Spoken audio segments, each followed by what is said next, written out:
Israel சார்பாக 100 பேரை கொலை பண்ணிட்டு தெரியாம நாங்க வச்ச டார்கெட்டை தாண்டி விழுந்துருச்சு அப்படின்னு நேற்று வந்திருக்கு. இப்படி குண்டு போட்டு மக்களை சாகடிச்சு இனத்தை குறைச்சிடலான்னு ஒரு கணிப்புல இருக்காங்களோ அதை பத்தி நீங்க நினைக்கிறீங்க?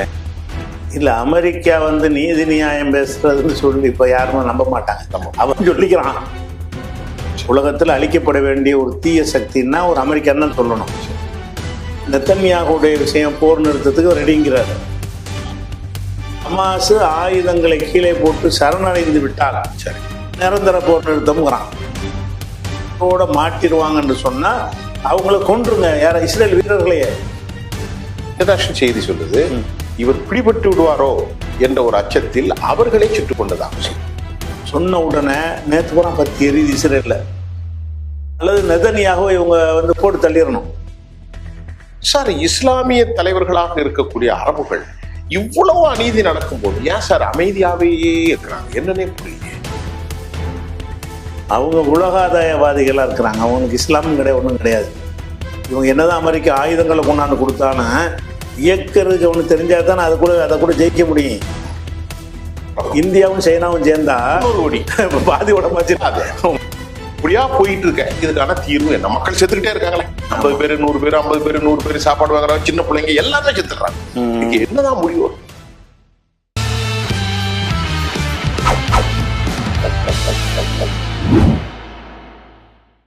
உலக தமிழர்கள் அனைவரையும் ஜெம் தொலைக்காட்சியினுடைய அரசியல் ஆடுகளம் நிகழ்ச்சிக்காக நான் உங்கள் அனைவரையும் வரவேற்கிறேன். தோழர்களே, இன்றைக்கு நாம் மிக முக்கியமான ஆளுமை பி ஜெய்னுல் அபுதீன் அவர்களிடத்தில் சர்வதேச நிகழ்வுல காசாவுல ஏற்பட்டிருக்கக்கூடிய தற்போதைய நிலை, அந்த கொதிநிலையில் அமெரிக்கா, ரஷ்யா மற்றும் இஸ்ரேல் கஸாவில் செய்யக்கூடிய அந்த நிலைப்பாடுகளையும் ஈரானுடைய போர் மறுதளிப்பு, தொடர்ந்து காசாவில் மக்கள் நாள் ஒன்றுக்கு 50 to 100 வரை படுகொலை செய்யப்படுகிற ஒரு அநீதியான நிகழ்வுகள், எல்லைக்கான வரம்பு என்ன, அதனுடைய என்ன முடிவுகள் ஏற்படும், இது குறித்து நாம விளக்கமா இஸ்லாமிய மார்க்க அறிஞரும் பத்திரிகையாளரும் சர்வதேச நிகழ்வுகளை தெளிவாக அலசி ஆராய்ந்து உங்களுக்கு தரக்கூடிய ஒரு வல்லுநராக நான்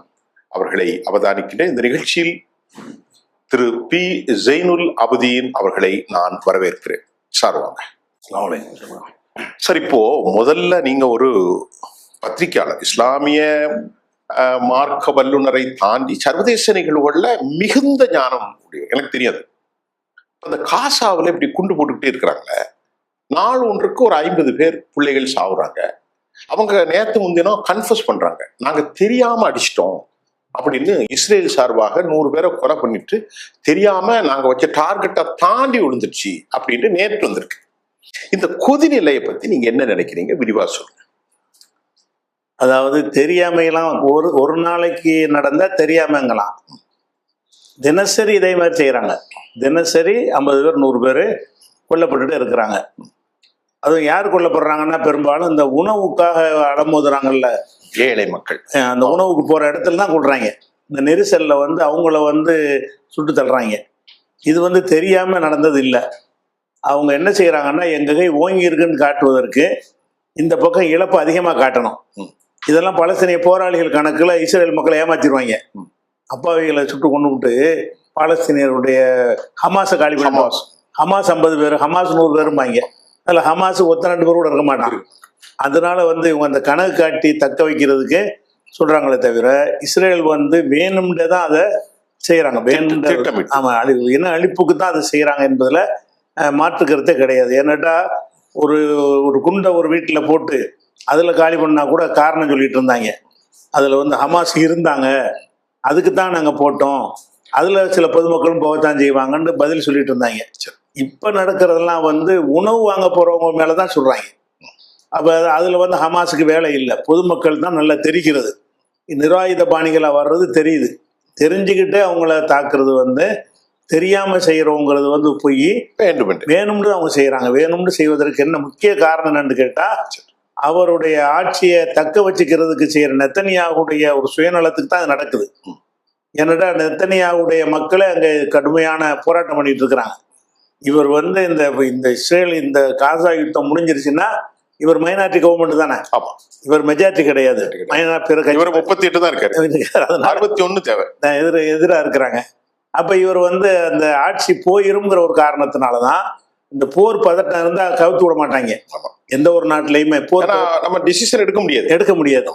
அதை ஒரு பயன்படுத்திக்கிட்டு தான் அந்த வேலையை செய்யறாரு தவிர, இல்லைன்னா அவர் போர் நிறுத்தம்ங்கிறது தான் இஸ்ரேலுக்கு நன்மை தரக்கூடியது இன்னைக்கு உள்ள சூழ்நிலையில.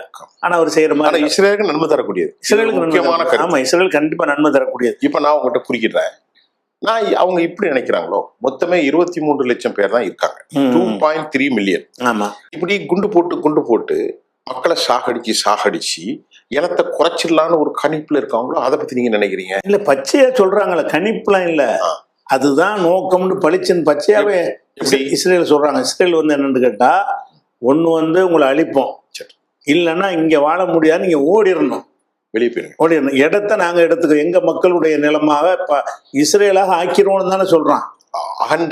கிரேட்டர் இஸ்ரேல், கிரேட், அதுதான் நோக்கம்னு பச்சையாவே அவன் சொல்லக்கூடிய விஷயம் தான், ஊகிச்சு சொல்ற விஷயம் இல்ல. அவனுடைய இலக்கு, எங்க இலக்கே வந்து காசாவுல இவன் இருக்கக்கூடாது. அதுக்குதான் இங்க ஒவ்வொரு நாட்டிலையும் ட்ரம்ப் வரைக்கும் ஏத்தானே பேசினாரு, ஜோர்டானுக்கு போயிருங்க, எங்கேயாவது போயிருங்கன்னு சொல்லுவதான். என்ன அர்த்தம்னு கேட்டா, இந்த மக்களை வந்து சொந்த மண்ணில இருந்து வெளியேற்றணும்.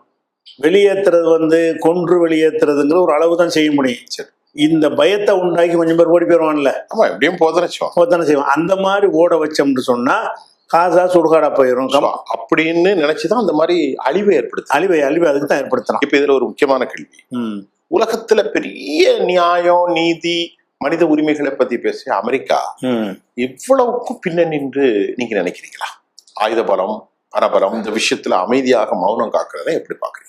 இல்ல, அமெரிக்கா வந்து நீதி நியாயம் பேசுறதுன்னு சொல்லி இப்ப யாருமே நம்ப மாட்டாங்க. அவன் சொல்லிக்கிறான், அவன் தான் அப்படி சொல்லிக்கிறானே தவிர மனித உரிமையை பத்தி, மத உரிமையை பத்தி பேசுறான்ல. அமெரிக்காவுக்கு பேச எந்த அர்ஹதையும் கிடையாது. உலகத்துல அழிக்கப்பட வேண்டிய ஒரு தீய சக்தின்னா ஒரு அமெரிக்கான்னு தான் சொல்லணும்.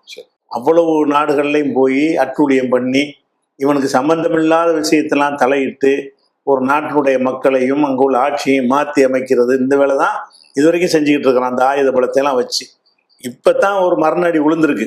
அந்த பழைய நிலையெல்லாம் இப்ப இல்லை அப்படிங்கிறது ஈரான் விஷயத்துல தான் ஃபர்ஸ்ட் அடி வாங்கியிருக்கிறான்.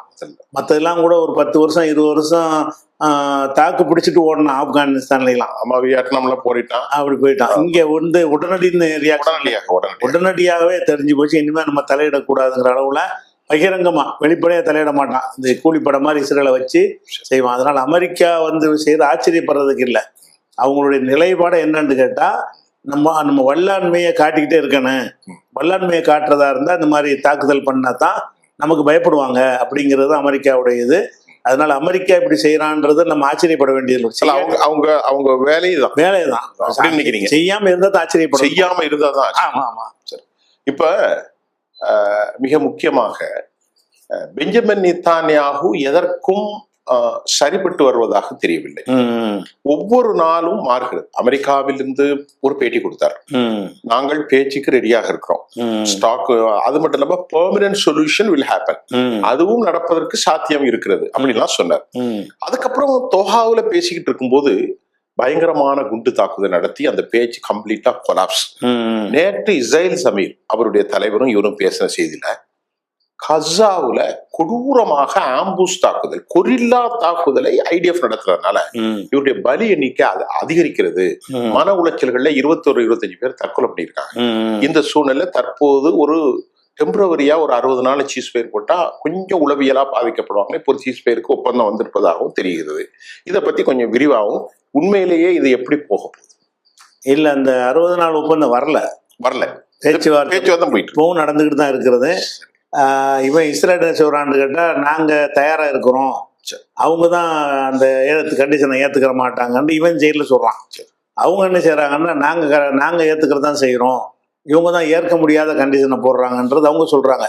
பேசிக் என்னன்னு கேட்டா, நெத்தன்யாகுடைய விஷயம் போர் நிறுத்தத்துக்கு ரெடிங்கிறாரு. ரெடிங்கிறது என்னன்னு கேட்டா, அதாவது தற்காலிகத்துக்கு தான் ரெடிங்கிறாரு. ஆமா, அதாவது 60 நாளைக்கு தான். நிரந்தர போர் இல்லைன்னா என்ன அர்த்தம்னு கேட்டா, அவங்க காசாவுல இருப்பாங்கன்னு அர்த்தம். நாங்க இருப்போம். ஆமா, நிரந்தரம்னா வெளியேறணும். அவர் காசா விட்டு இஸ்ரேலுக்கு போயிடணும். அப்ப இவன் என்ன செய்யறான்னு கேட்டா, எங்க ராணுவத்தை அங்க இருந்து அப்புறப்படுத்த மாட்டோம், 60 நாளைக்கு ஒண்ணும் செய்யாம இருப்போமே தவிர 60 நாளைக்கு பிறகு நம்ம ஆரம்பிப்போம்னு தான் அந்த அந்த அந்த ஒப்பந்தத்துல இருக்குது. 60 நாள் அங்கேயே இருப்போம். அங்கதான் இருப்போம். அப்ப இவன் ஹமாஸ் என்ன செய்யறாங்கன்னா, தற்காலிக ஒப்பந்தம் பண்ணிக்கிறோம், படிப்படியா வெளியேறணும். ஒரே நாள்ல இல்லாட்டாலும் படிப்படியா வந்து என்ன செய்யணும்னா அது வெளியேறவும் செஞ்சிடணும்.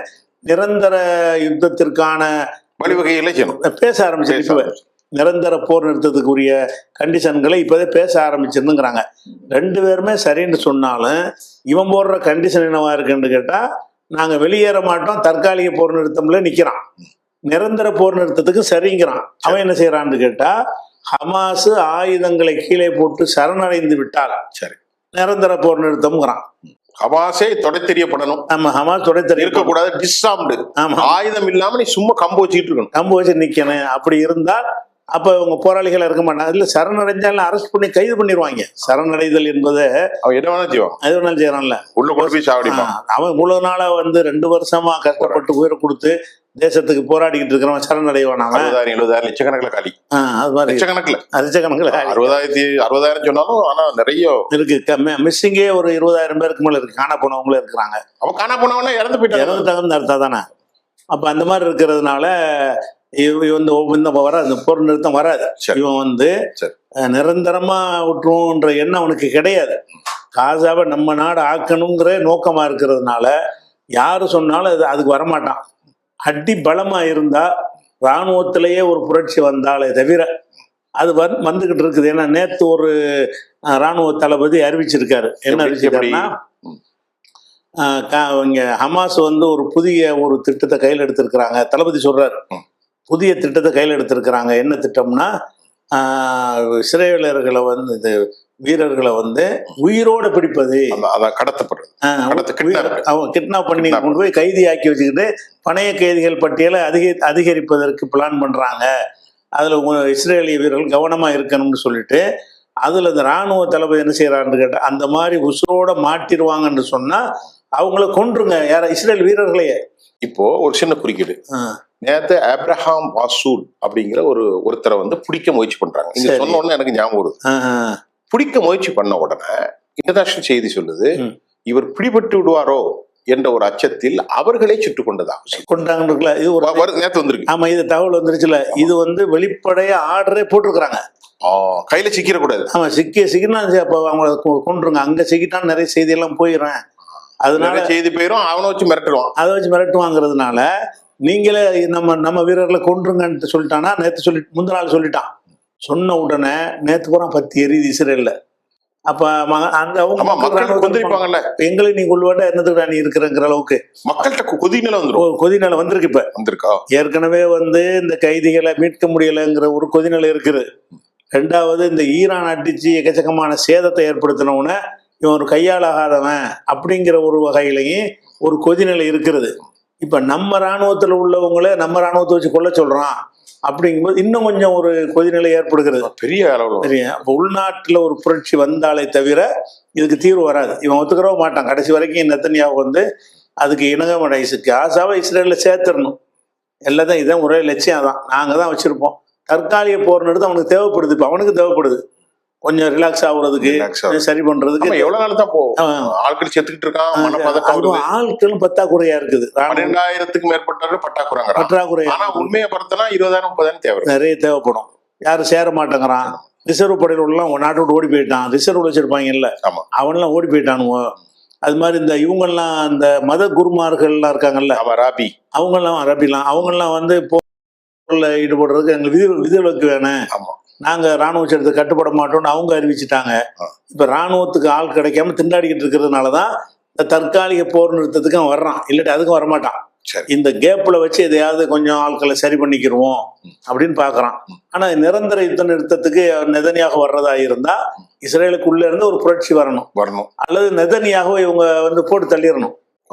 இவங்க ஏதாவது தாக்குதல் மூலமாக காலி பண்ணிட்டா உடனே வந்துடும், சிஸ்பேர் வந்துடும். இப்ப இஸ்ரேல்ல நேற்று ஒரு சம்பவம் நடந்திருக்கு. லட்சக்கணக்கான மக்கள் நேத்துல 2 நாளைக்கு முன்னாடி கூடி கசாவுல இறந்து போன அந்த குழந்தைகளுக்கு மெழுகுத்திரி ஏற்படுத்தி அஞ்சலி செலுத்துறாங்க. அந்த குழந்தைகளை நீங்க கொல்லாதீங்கன்னு உலகம் முழுவதும் யூதர்கள் போராடுறாங்க. அமெரிக்காவில் உள்ள பொதுமக்களும் யூதர்கள், இவங்க எல்லாம் பிள்ளைகளை கொள்ளாதீங்க அப்படிங்கிறாங்க. இதுல எனக்கு என்ன ஒரு கேள்வி, நீங்கள் ஒரு இஸ்லாமிய ஒரு கிளாரிக்ஸா இருக்கிறாங்க, யூதர்கள் காசாவுல மக்களை கொள்ளாதன்னு அழுகுறாங்க, கரைகிறாங்க, உளப்பூர்வமாக அவங்க அழுதுட்டே சொன்னாங்க, கன்ஃபர்ஸ்ட், நாங்க பாவத்தை ஏத்துக்கிறோம், உங்களை கொண்டது எங்களை தப்பு, சாரின்லாம் சொன்ன வீடியோக்கள்லாம் வருது. சார், இஸ்லாமிய தலைவர்களாக இருக்கக்கூடிய அரபுகள் இவ்வளவு அநீதி நடக்கும் போது ஏன் சார் அமைதியாவே இருக்கிறாங்க? என்னன்னே புரியலையே. நீங்க உங்கள்கிட்ட தான் கேட்கணும், நீங்க மற்றவங்கள்ட்ட நான் கேட்க முடியாது, நீங்க தான் சொல்லணும். அவங்க உலகாதாயவாதிகளா இருக்கிறாங்க, அவங்களுக்கு இஸ்லாமும் கிடையாது, ஒன்றும் கிடையாது. பேருக்கு முஸ்லீமா இருக்கிறாங்களே தவிர இங்க சொகுசா வாழணும், எந்த பிரச்சனையும் இல்லாம. இதுல வந்துகிட்டு நம்ம அந்த மக்களுக்கு சப்போர்ட் பண்ணா அமெரிக்காவுடைய ஒரு எதிர்ப்பை சம்பாதிக்க வேண்டி வரும், இஸ்ரேலுடைய எதிர்ப்பை சம்பாதிக்க வேண்டி வரும். நாம நிம்மதியா வாழ்வதாக இருந்தால் இதுல சைலண்டா இருக்கணும், இல்லாட்டி அவனுக்கு ஆதரவா இருந்துட்டு போயிடணும் அப்படிங்கிற ஒரு நிலையில இருக்கிறாங்க. எல்லாம் சுயநலம் தான் காரணம். அதுக்கு முக்கிய காரணம் என்னன்னு கேட்டா, அந்த நாட்டு மக்கள் பார்த்துக்கிட்டு இருக்கிறாங்க. மக்கள் பார்த்துட்டு இருக்காங்க, மக்களை அடக்குறாங்க இல்லையா, அடக்குறாங்க, உள்ள போட்டு. ஆமா, பாலஸ்தீன் வார்த்தை போட்டாலே சவுதி அரேபியாவுல அங்க இருந்து ஒரு மக்கள் புரட்சி வந்துச்சுன்னா அடங்குவாங்க. சவுதி அரேபியாவுல இருந்தே ஒரு மக்கள் கொந்தளிச்சு புரட்சி வந்துச்சுன்னு சொன்னா, ஜோர்டான்ல வர்ற மாதிரி இருந்துச்சு, அடங்கிருச்சு. ஜோர்டான் மக்கள் திரண்டு பிரம்மாண்டமா லட்சக்கணக்கில் ஊர்வலாம் பண்ணாங்க. இருந்தாலும் அதை அவங்கள ஃப்ரீயா விட்டுட்டு பக்குவமா அதை அடக்கிட்டானுவோ, ஒண்ணும் இல்லாம ஆக்கிட்டாங்க. அந்த மாதிரி ஒரு புரட்சி வந்தாலே தவிர இவங்க அரபுகள்கிட்ட இதை எதிர்பார்க்க முடியாது. இப்ப ஆயுதங்களை கொடுக்குறாங்க. நேற்று கூட 700 பிளைட்ல இதுவரைக்கும் சரக்கு வந்திருக்கு. எங்க இருந்து? அமெரிக்காவில இருந்து 700 கார்கோ. அப்ப எவ்வளவு இருக்கும் இதுவரைக்கும் போற ஆரம்பிச்சுள்ள நாடும்? 140 ஷிப்மெண்ட்ல இங்க டெலிவரி ஆயிருக்கு அமெரிக்காவில இருந்து. டேங்கரு, மோனிஷன்ஸ், குண்டுகள், ஆர்பிஜி, எதுனாலும் சரி. 700 கார்கோ பிளைட்டும் 140 ஷிப்மெண்ட்டும். கடைசியா இப்போ 14 வந்திருக்கு ஜெர்மன்ல இருந்து. அப்போ இதுக்கெல்லாம் பணம் எங்க இருந்து தேவை இருக்கு? பணம் இல்லாம அனுப்ப முடியாது. இப்ப நான் கேட்கிறேன், உங்க முஸ்லீம் சமூகம், இஸ்லாமிய தலைமை 400 லட்சம் கோடியை கொடுக்குறீங்க இல்லையா? சவுதி அரேபியாவும் யுனைடெட் அரபு எமிரேட்ஸும் கத்தரும் கொடுத்தாங்க இல்லையா? இந்த பணத்தின் மூலம் தானே இதெல்லாம் நடக்குது. அப்போ ஒரு இஸ்லாமிய தலைமைக்கு, அரபு நாடுகளுக்கு, சவுதி அரேபியாவுக்கும் கத்தருக்கும் நம்ம பணத்தை வாங்கித்தானே இந்த ஏழைகளை கொள்றாங்கன்னு ஒரு இறக்கம் இல்லத? இறக்கம் இருக்கணும்ல. அதுக்கு என்ன காரணம்? இருக்காது. அவங்களுக்கு இஸ்லாமே இல்லைங்க. அவங்க நாம சொகுசா இருக்கணும்னு முடிவு கொண்டு வந்துட்டான்னா அவன்கிட்ட இதெல்லாம் நீ எதிர்பார்க்கறது தப்புது. நீ அவன்கிட்ட எப்படி இதை எதிர்பார்ப்பீங்க? அவன் சொகுசா இருப்பதற்கு சின்ன உதாரணம் என்னன்னு கேட்டா, மக்கா, அந்த சவுதி அரேபியா ஹரம் இருக்கிற பகுதி, இஸ்லாமிய ஒரு அடிப்படையில் எல்லாம் இருக்க வேண்டிய ஒரு பகுதி. அந்த நாட்டில் இதுவரைக்கும் கூட என்னஞ்சான்னா சில ஹரமான பல விஷயங்களை தடை செஞ்சு வச்சிருந்தாங்க. மதுபானங்கள், குடிக்கிறது, இந்த ஆண்பு நாட்டு விபச்சாரத்தெல்லாம் தடுத்து அதெல்லாம் ஓப்பன் பண்ணிட்டான். நீங்க இப்ப எங்க எல்லாமே சவுதியில ஓப்பன் பண்ணுறீங்களோ? சவுதியில ஓப்பன், மக்கா மதீனா அத்தர்ல இருந்து ஓப்பன் பண்ணிட்டான்ல. இந்த மக்கா மதீனா 2 நகரங்களை தவிர பாக்கி எல்லா பகுதிகளையும் எல்லாமே ஓப்பன் பண்ணியிருக்கிறான். அப்ப இவன் இந்த சல்மான்ங்கிறவன் அவன் ஒரு முஸ்லீம்னு அவனை சொல்ல இயலாது. MSB, அதாவது முகமது பின் சல்மான் இருக்கிறான். MBS சொல்லக்கூடியவன் ஒரு நல்ல ஆள் கிடையாது. இஸ்லாத்தை அழிக்கிறதுக்கு வந்த மாதிரி தான் இருக்கிறான் அவன். அதனால அவன் வந்துகிட்டு இதை செய்யறான்னு நீ ஆச்சரியமா கேள்வி கேட்க முடியாது. நான் தான் கேட்கிறேன், அவன் இப்படிதான் இருப்பான். சொல்ல போனா சவுதிய ஆயுதங்கள் அவன் ஷிப்ல ஏத்தி அனுப்புனாலும் ஆச்சரியப்படுறதுக்கு இல்ல, சொல்ல முடியாது. சரி, அதனால எந்த ரேஞ்சுக்கு வேணாலும் போவாங்க. சரி, அவங்கள மக்கள் புரட்சியின் மூலமா ஒரு அடக்கப்பட்டாலே தவிர அவங்க திருந்துவாங்க நீங்க எதிர்பார்க்க முடியாது. சவுதியா இருந்தாலும் சரி, UAE இருந்தாலும் சரி, இல்ல பஹ்ரைனா இருந்தாலும் சரி, எல்லாமே அடிமைகளா தான் இருக்கிறாங்க. இப்போ மிக முக்கியமாக இப்ப இந்த ஈரானுடைய விவகாரத்துல அப்பாஸ் அராகச்சியும் தெளிவா சொல்லிட்டாங்க, ஹூதிகளும் தெளிவா சொல்லிட்டாங்க. ஒரே ஸ்டேட்மெண்ட் ஹோஸ், அங்கிருந்து எங்க சகோதரர்களுடைய துயரத்தை நிறுத்த வரைக்கும் நான் உன்னை விட போறது. பெஞ்சமின் நெத்தன்யாகு இது இப்படியே கொதிநிலையில இருக்காரு, அமெரிக்கா சப்ளை பண்ணிக்கிட்டே இருக்கு. இந்த நிலைகள் எப்படி போகும்னு நீங்க யோசிக்கிறீங்க? எப்படி போகும்னா இது அதான் இந்த இஸ்ரேலுக்குள்ள இல்ல, இப்ப இந்த மாதிரி எவ்வளவு நாள் தாக்க முடியும்? இது வந்து பேச்சுவார்த்தை இல்லைங்கிற இருக்கு. அங்க உள்ள டிசென்ட், அங்க உள்ள கட்சிகள் வந்து இவருக்கு ஆதரவு கொடுப்பதை வாபஸ் வாங்குற மாதிரி ஒரு சூழல் இருக்கிறது. ஈரானுக்கும் ஒரு கொதிநிலை இருக்கிறது, ஹவுதிஸுக்கு ஒரு கொதிநிலையில போயிட்டு இருக்கு. இதனுடைய முடிவு எப்படி இருக்கும்னு நினைக்கிறீங்க? முடிவு மத்த தாக்குதலாம் விட்டுட்டு இப்படியா போயிட்டு இருக்க, இதுக்கான தீர்வு என்ன? மக்கள் செத்துக்கிட்டே இருக்காங்களே, 50 பேரு 100 பேர், 50 பேரு 100 பேர் சாப்பாடு வாங்குறாங்க, சின்ன பிள்ளைங்க எல்லாமே செத்துடுறாங்க. இதுக்கு என்னதான் முடிவு வரும்? அதாவது இங்க மக்கள் இங்க செத்துக்கிட்டு இருந்தாலும் அவங்களும் பதில் கொடுக்குறாங்க, ஈக்குவலா கொடுக்குறாங்கன்னு வைங்களேன். யாரு ஐடியா, அதாவது ஹமாஸும் கொடுக்குறாங்க, அவங்களும் செத்துக்கிட்டு தான் இருக்கிறாங்க. சரி, பலவிதமான தாக்கு, இப்போ கொரில்லா முறையில் ஆம்புஸ் தாக்குதல் ஆரம்பிச்சிருக்கிறாங்க. பயங்கரமான இழப்பு வந்துகிட்டு இருக்குது. இஸ்ரேல் பக்கம் வந்துகிட்டு இருக்குது. நீங்க ராணுவம்லாம் தற்கொலை செய்யறான்னு சொன்னீங்கல்ல, ஆமா, அந்த அளவுக்கு தான் அங்க உள்ள ஒரு நிலைமை இருக்கிறது. இப்ப ராணுவத்தை கொள்ள சொன்ன பிறகு இன்னும் கொஞ்சம் ஒரு கொந்தளிப்பு ஏற்பட்டு இருக்கு. ஆனா இப்படி இருந்தாலும் ஏதாவது ஒரு முடிவு வர்றா இருந்தா ஒரு முடிவை நம்ம சொல்ல முடியாது. எப்படி என்னென்ன சாத்தியம் இருக்குன்னா, ஒண்ணு வந்து மக்கள் கொந்தளிப்புல வந்து இவன் வந்து அகற்றப்படுவான். அகற்றப்பட்டுட்டால் நீங்க சொல்றது உள்நாட்டு புரட்சியின் மூலமாக ஒரு வழி இருக்குது. அது வரல என்று சொன்னால் இது நீடிச்சுக்கிட்டு தான் இருக்கும். ஒண்ணு. ரெண்டாவது, இராணுவம் வந்து கட்டுப்பட மறுக்கும். ஒரு கட்டத்துல ஒரே இழந்துகிட்டே இருந்தான்னா போட விளையணும், நான் கட்டுப்பட. உலக வரலாற்று அப்படி நடந்திருக்கு. நடக்கும், சேத்தனை செய்வான் ராணுவம் வந்து கையை. இப்ப இந்த இதுல என்ன நடந்துச்சு, சிரியாவில் அசாத் இருந்தார்ல, அவரை இது பண்ணி காலி பண்ணுறது துருக்கி இவங்கெல்லாம் சேர்ந்து அவர் வெளியேற்றிட்டாங்க. அப்போ வந்து அசாத்துடைய இராணுவம் பூராவுமே அவருக்கு ஆதரவு வேலை செய்யலை, ஆயுதத்தை கீழே போட்டானுவோம். யாரு? இந்த பஷர் அசாத்துடைய இராணுவம், அந்த அவருடைய இராணுவம் வந்து எதிர்த்து போரிடலை. அதனாலதான் ஈரானு ரஷ்யாவெல்லாம் ஒதுங்கிட்டாங்க. லோக்கல்ல உள்ள இராணுவமே அவருக்கு சப்போர்ட்டா இல்லைன்றவனு தான் ஈரானும் ஒதுங்கிட்டாங்க, ரஷ்யாவும் ஒதுங்கிட்டாங்க, சப்போர்ட் பண்ணிட்டு இருந்தாங்கல்ல. அதனாலதான் இப்போ இன்னைக்கு வந்து தீவிரவாதிகள் கையில் அந்த ஆட்சி போயிருச்சு. துருக்கியால வந்து அந்த இதுல வந்து ஜெயிக்க முடிஞ்சிருக்கு. அந்த மாதிரி இராணுவம் கைவிடக்கூடிய நிலை வந்துச்சுன்னா யாருமே நிக்க மாட்டாங்க. இப்போ ஈரான்லேயே வந்து ஒரு இருந்தார் வந்து ரஷாஷா பஹ்லவி மன்னர் ஆட்சி இருந்துச்சுல்ல, அவருக்கு இராணுவம் கட்டுப்படல இல்ல, அது நாட்டை விட்டு ஓடினார்ல, ராணுவத்தை வச்சு அடக்குமுறை பண்ணிட்டு இருந்தாரு. அவர் குமைனி அங்க இருந்து ஆடியோ கேசட் பேசி அந்த புரட்சியை தூண்டக்கூடிய உரைகளை அனுப்பிக்கிட்டே இருந்தாரு. பிரான்ஸ்ல இருந்தாரு அப்ப அதுக்கு பிறகு என்ன ஆச்சுன்னா, மக்கள்கிட்ட கொந்தளிப்பு வந்தவுடனே ராணுவத்தை வச்சு அடக்க சொல்லணும். ராணுவம் கட்டுப்பட மாட்டேன்ட்டான். யார் மன்னரா இருந்தாலும் கட்டுப்பட மாட்டேன்றாங்க. மக்களுடைய நிலை வேற மாதிரி மாறிடுச்சுன்னு சொன்னா ராணுவம் வந்து ரிஸ்க் எடுக்க மாட்டாங்க. இவன் தொலைஞ்சு போயிடுவான், இருக்க மாட்டான்னு அது கட்டுப்பட மாட்டாங்க. அந்த மாதிரி ஒரு நிலைமை இஸ்ரேல்ல ஏற்படும். கண்டிப்பா அவங்க செத்துக்கிட்டே இருக்கிறாங்க, மன உளைச்சல் இருக்கிறாங்க. இனிமேல் வந்து இதுக்கு நான் கட்டுப்பட மாட்டோம், ஆயுதத்தை கீழே போட்டானே ஆகும், முடிஞ்சு வச்சுக்கத நித்தனையா கதை. அப்படி நடக்கிறதுக்கும் வாய்ப்பு இருக்கு, அப்படியும் வாய்ப்பு இருக்குது.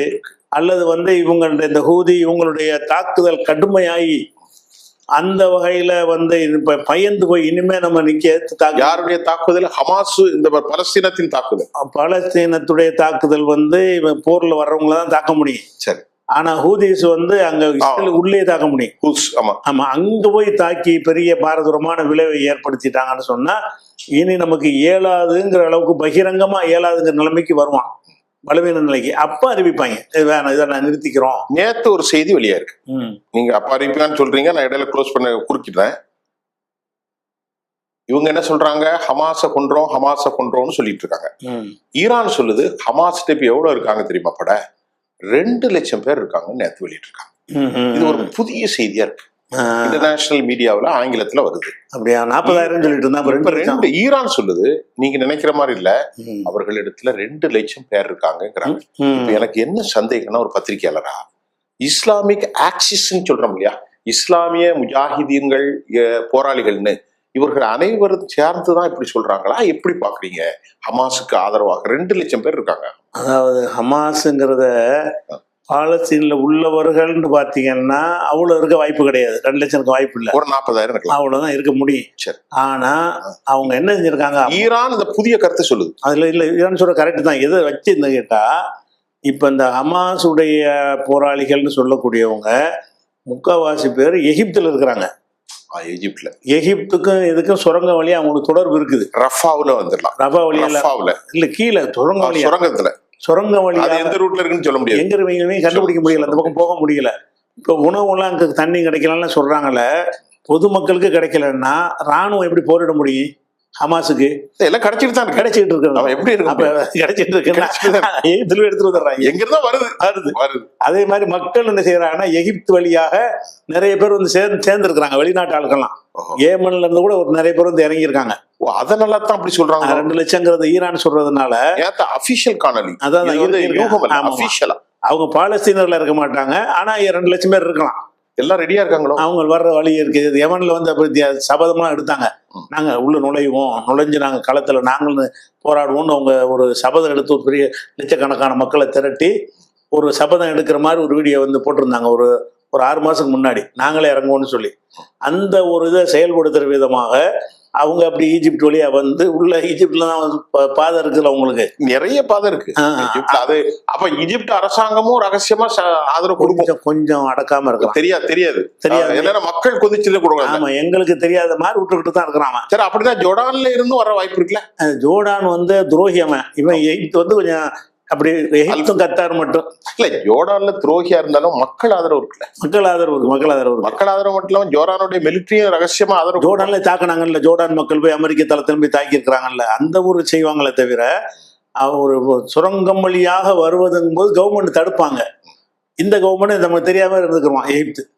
அப்ப ஹமாஸுக்கு வந்து எகிப்து மேலையும் கத்தார் மேலையும் ஒரு சாஃப்ட் கார்னர் இருக்குது. எல்லா அரபு நாடுகளும் எங்களுக்கு துணையா இருந்தாலும் இவங்க இந்த பொருளாதாரம்லாம் கத்தார் தான் கொடுக்குறான். ஆமா, பெரிய அளவுல கொடுக்குறான். ரஷ்யா ஏற்றுக்கொண்டாலும் அவனால அது இஸ்ரேலுக்கும் தெரியும். இஸ்ரேலுக்கும் தெரியும். அது மாதிரி இந்த எகிப்து என்ன செய்யறான்னு கேட்டா, பல வகையில இவங்களோட முழுசா நேரடியா சப்போர்ட் பண்ணாட்டாலும் அவங்க உணவுகள் கிடைக்கணும் போகணுங்கிறதுக்காக வேண்டி எல்லாமே கிடைச்சிக்கிட்டு இருக்கு. உள்ள என்னென்ன வேணும் அனைத்துமே கிடைக்கும். சரி, இப்ப இப்படி போகும்போது இஸ்ரேலுடைய இந்த இப்ப நம்ம வந்து முதல்ல கசாவை பத்தி தான் பேசுறோம், இஸ்ரேலை பத்தி ஈரானை பத்தி பேசல. இப்ப ஈரானுடைய ஸ்டேட்மெண்ட் 2 லட்சம் பேர் இருக்கிறாங்க. இந்த இஸ்லாமிய ஜிஹாதி குரூப் இருக்கிறாங்க பாருங்க. இவங்க நீங்க சொல்றீங்க இந்த இஸ்லாமிய அந்த போராளிகள் அனைவரும் சேருகிற போது இன்னும் ஒரு வலுவான நிலையைத்தான் அடையும் ஹமாஸ். எப்படி பாக்குறீங்க? அதாவது சொல்ற மாதிரி அந்த சுரங்கத்துல டனாலுடைய வரும்போது வரலாம். அதாவது வலுவான நிலைன்னு சொன்னாங்க. அவங்க ஒரு நாடாக, ஒரு படையாக, ஒரு விமானத்தளம் இதெல்லாம் வைத்து கொண்டு இருந்தார்கள்னா வலுவடையும். ஆமா, இவங்க அண்டர்கிரவுண்ட்ல இருக்கும்போது அவங்க கொண்டு போறாங்க. இவங்க அது மாதிரி இவங்க போய் கொண்டு போட இயலாது, முடியாது. தளம் கிடையாது. அதனால வலுவுன்னு சொன்னா நோஞ்ச நாளைக்கு இந்த மாதிரி செய்யலாமே தவிர. நீங்க சொல்றீங்க, நம்ம மக்களுக்கு விளங்குறத நான் கொஞ்சம் குறுக்கிட்டு கேட்கறேன். இப்ப அவங்களும் 18 வயசு 20 வயசு 21 வயசு பையங்க தான் நிறைய பேர் சாவுறாங்க. ஆமா, சாவுறாங்க. அதுல இஸ்ரேல்ல. ஆமா, அவங்களும் பெரிய ட்ரைனிங் இல்லையோ அப்படின்ட்டு செய்தி வருது. ட்ரைனிங் இல்லாம தான் அந்த ட்ரைனிங் உள்ளவங்கலாம் முடிச்சுட்டானுவ. ட்ரைனிங்ல இருந்தாலும் எடுத்து கொண்டாந்து போட்டிருக்கிறாங்க. அவங்களும் போதிய பயிற்சி இல்லாத தான் இப்ப இஸ்ரேல்ல இருக்கிறாங்க. இவங்க என்னதான் அமெரிக்க ஆயுதங்களை கொண்டாந்து கொடுத்தாலும் இயக்கிறதுக்கு அவனுக்கு தெரிஞ்சாதான் அதை கூட ஜெயிக்க முடியும். அதுக்குரிய அந்த ஒரு உத்வேகமும் இல்லை, அந்த அறிவும் கிடையாது இஸ்ரேலுக்கு.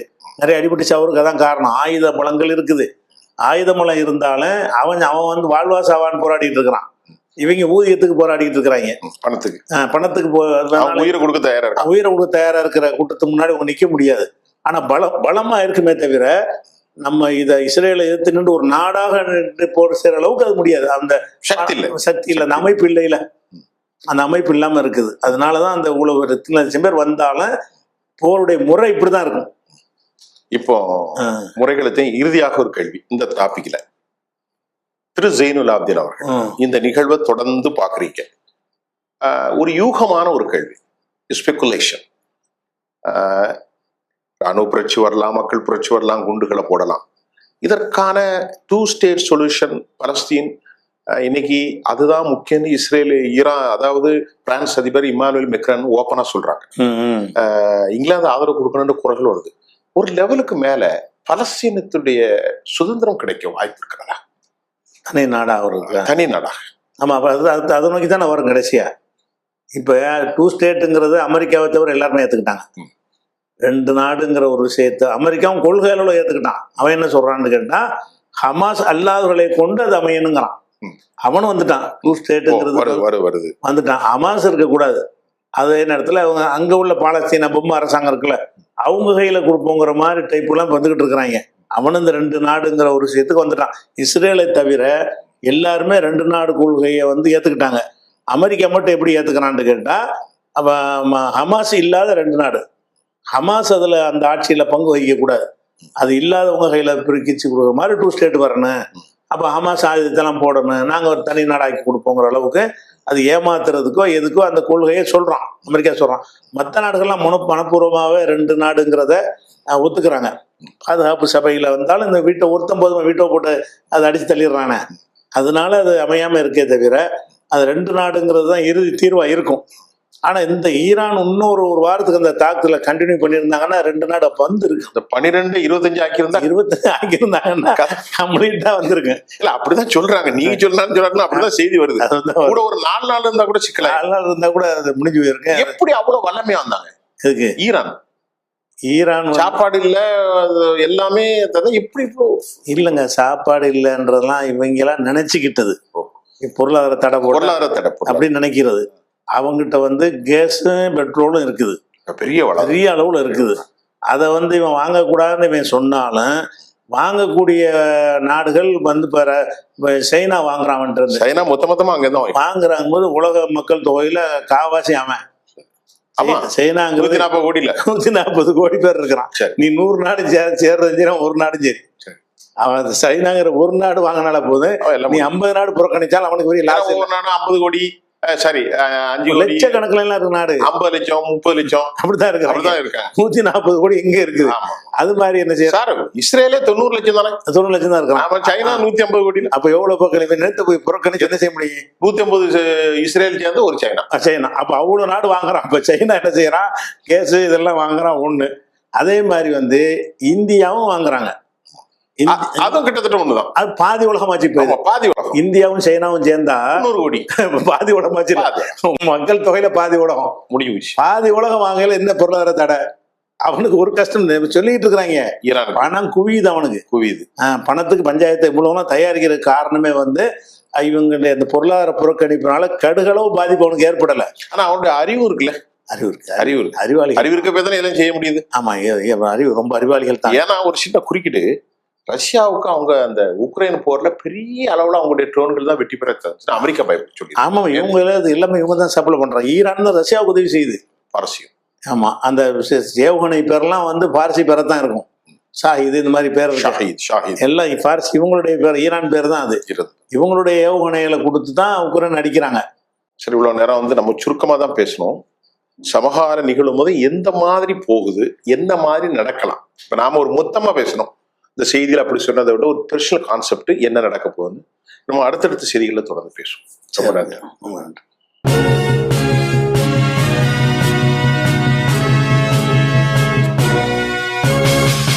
உடனுக்குடன் அப்டேட் தெரிந்து கொள்ள ஜெம் டிவி தமிழ் ஆப்பை இன்ஸ்டால் செய்யவும்.